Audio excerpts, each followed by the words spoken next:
দিনে নাটক রাতে আটক, নাটক কম করো প্রিয়। আর সবকিছু যখন ঠিক হয় তখন নারী হয়ে যায় ট্রোলের বস্তু। এখনো যদি আমরা দেয়ালে দেয়ালে তাকাই, আমরা দেখব তারা তাদের স্বপ্নের কথা দেয়ালে লিখে গেছে। উই ওয়ান্ট জাস্টিস, কিংবা দেশটা কারো বাপের না, তুমি কে আমি কে, বিকল্প বিকল্প। আসছে ফাগুন, আমরা হব দ্বিগুণ, শোনো মহাজন আমরা অনেকজন। Change the rules, be a voice not echo. দিনে নাটক রাতে আটক, নাটক কম করো প্রিয়। হামাক ব্যাটাক মারলু কেন, এমন হাজার প্রশ্ন লক্ষ জিজ্ঞাসা। এই লড়াইটা কেবল একটা সরকার পরিবর্তনের লড়াই ছিল না মাননীয় স্পিকার।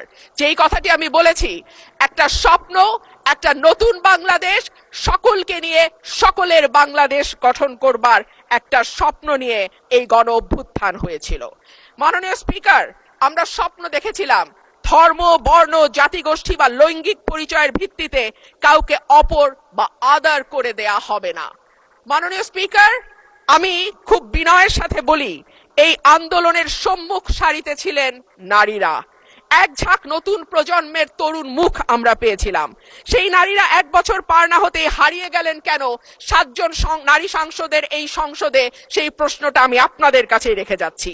মিছিলের সামনের সারিতে নারীর প্রয়োজন হয়, পুলিশের টিয়ার শেল লাঠিচার্জের সামনে নারী ঢাল হয়ে দাঁড়ায়। অস্থির সময় নারীর সাহায্য ছাড়া পার হওয়া যায় না। আর সবকিছু যখন ঠিক হয় তখন নারী হয়ে যায় ট্রোলের বস্তু। চাই A1 SWR Pipe and Fittings, A1 Engineers number 1 choice। নারীর পোশাক, নারীর চেহারা, নারীর কথা, নারীর হাসি, সবকিছুই তখন হাসির খোরাকে পরিণত হয়। মাননীয় স্পিকার, আমি আপনার মাধ্যমে আজকে সংসদে আরেকটি কথা বলে যাই। 52% মানুষকে পেছনে ফেলে নতুন বাংলাদেশ রচনার কোনো চিন্তা যদি কেউ করে থাকে, সেটা কখনো সম্ভব না, কোনো দিন সম্ভব না। মাননীয় স্পিকার, রাষ্ট্রপতি ভাষণের 5 নম্বর প্যারায় বলা হয়েছে, বিবিএস এর চূড়ান্ত হিসাব অনুযায়ী জিডিপি প্রবৃদ্ধির হার 3.49%। প্রবৃদ্ধি হচ্ছে, উৎপাদন বাড়ছে, কিন্তু সেই অনুপাতে কর্মসংস্থান সৃষ্টি হচ্ছে না।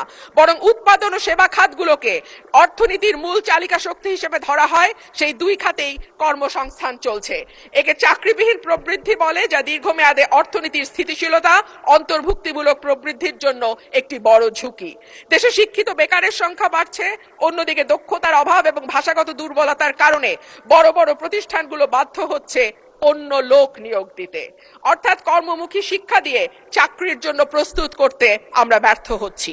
মাধ্যমিকের নিচে শিক্ষাগত যোগ্যতা থাকা ব্যক্তিদের বেকারত্বের হার যেখানে 3.01%,